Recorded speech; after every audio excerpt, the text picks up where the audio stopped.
Hello दोस्तों, कैसे हैं आप सब लोग। उम्मीद है कि आप सब लोग ठीक होंगे। हमारे हिंदी यूट्यूब चैनल में आपका स्वागत है। हम लेकर आए हैं कहानी का टाइटल है सच्चे दोस्त।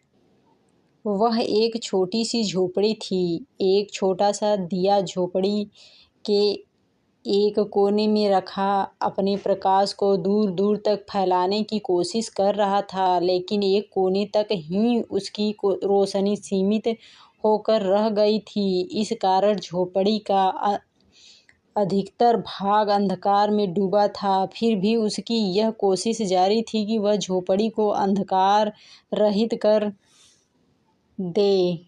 झोपड़ी के कोने में टाट पर दो आकृतियां बैठी हुई फुसफुस कर रही थी। वे दोनों आकृतियां एक पति पत्नी थे। पत्नी ने कहा, स्वामी, घर का अन्न जल पूर्ण रूप से समाप्त है, केवल यही भुने चने हैं। पति का स्वर उभरा, हे भगवान, यह कैसी महिमा है। तेरी क्या अच्छाई का यही परिणाम होता है। पत्नी सोच में पड़ गई। पति भी सोचनीय अवस्था में पड़ गया। काफी देर तक दोनों सोचते रहे। अंत में पत्नी ने कहा, स्वामी, घर में भी खाने को कुछ नहीं है। निर्धनता ने हमें चारों ओर से घेर लिया है। आपके मित्र कृष्ण अब तो मथुरा के राजा बन गए हैं। आप जाकर उन्हीं से कुछ सहायता मांगो। पत्नी की बात सुनकर पति ने पहले तो कुछ संकोच किया, पर फिर पत्नी के बार बार कहने पर वह द्वारका की ओर रवाना होने पर सहमत हो गया। सुदामा नामक उस गरीब आदमी के पास धन के नाम पर फूटी कौड़ी भी नहीं थी और ना ही पैरों में जूतियां। मात्र एक धोती थी जो आधी शरीर पर और आधी गले में लिपटी थी। धूल और कांटों से भरे मार्ग को पार कर सुदामा द्वारका जा पहुँचे। जब वह कृष्ण के राजभवन के द्वार पर पहुँचा तो द्वारपाल ने उसे रोक लिया। जब वह कृष्ण के राजभवन के द्वार पर पहुँचा तो द्वारपाल ने उसे रोक लिया। सुदामा ने कहा, मुझे कृष्ण से मिलना है। द्वारपाल क्रुद्ध होकर बोला, दुष्ट महाराज, कृष्ण कहो। सुदामा ने कहा, कृष्ण मेरा मित्र है। यह सुनते ही द्वारपाल ने उसे सिर से पांव तक घूरा और अगले ही क्षण वह हंस पड़ा। तुम हंस क्यों रहे हो? सुदामा ने कहा, जाओ, कहीं और जाओ, महाराज ऐसे मित्रों से नहीं मिलते। द्वारपाल ने कहा और उसकी ओर से ध्यान हटा दिया, किंतु सुदामा अपनी बात पर अड़े रहे। द्वारपाल परेशान होकर श्री कृष्ण के पास आया और उन्हें आने वाले की व्यथा सुनाने लगा। सुदामा का नाम सुनकर कृष्ण नंगे पांव ही द्वार की ओर दौड़ पड़े। द्वार पर बचपन के मित्र को देखते ही वे फूले न समाये। उन्होंने सुदामा को अपनी बाहों में भर लिया और उन्हें दरबार में ले आए। उन्होंने सुदामा को अपनी राजगद्दी पर बिठाया, उनके पैरों से कांटे निकाले, पैर धोए। उन्होंने सुदामा को अपनी राजगद्दी पर बिठाया, उनके पैरों से कांटे निकाले, धोए।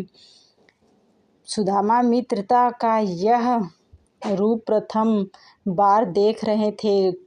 खुशी के कारण उन्हें आंसू रुकने का नाम ही नहीं ले रहे थे। और फिर कृष्ण ने उनके कपड़े बदलवाए। इसी बीच उनकी धोती में बंधे भुने चनों की पोटली निकालकर गिर पड़ी। कृष्ण चनों की पोटली खोलकर चने खाने लगे।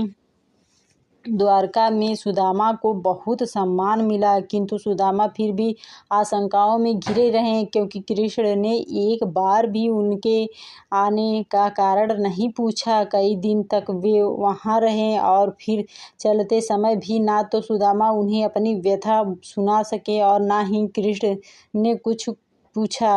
वह रास्ते भर मित्रता के दिखावे की बात सोचते रहे। सोचते सोचते हुए वे अपनी नगरी में प्रवेश कर गए। अंत तक भी उनका क्रोध शांत न हुआ, किंतु उस समय उन्हें हैरानी का तेज झटका लगा जब उन्हें अपनी झोपड़ी भी अपने स्थान पर न मिली। झोपड़ी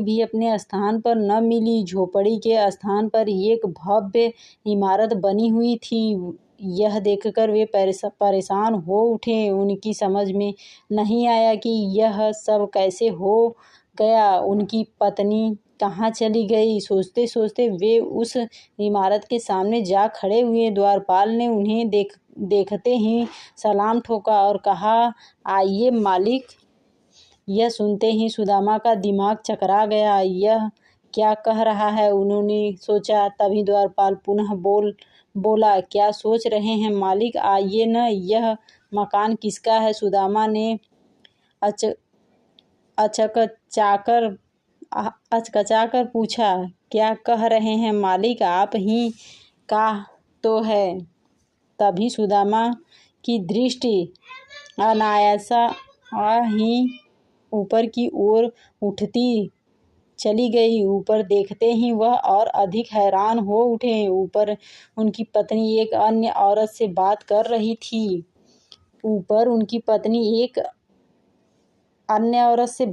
रही थी। उन्होंने आवाज दी। अपना नाम सुनते ही ऊपर खड़ी सुदामा की पत्नी ने नीचे देखा और पति को देखते ही वह प्रसन्नचित्त होकर बोली, आ जाइए स्वामी, यह आपका ही घर है।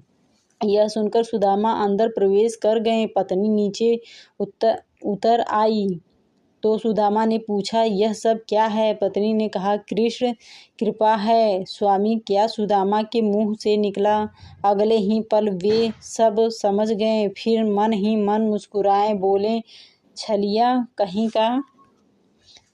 अर्थात हमें इस कहानी से यही शिक्षा मिलती है मित्रों, मित्र वही है जो मित्र के काम आए। असली मित्रता वह मित्रता होती है जिसमें बगैर बताए, बिना एहसास जताए मित्र की सहायता इस रूप में कर दी जाए कि मित्र को भी पता ना चले। जैसा उपकार श्री कृष्ण ने अपने बाल सखा सुदामा के साथ किया।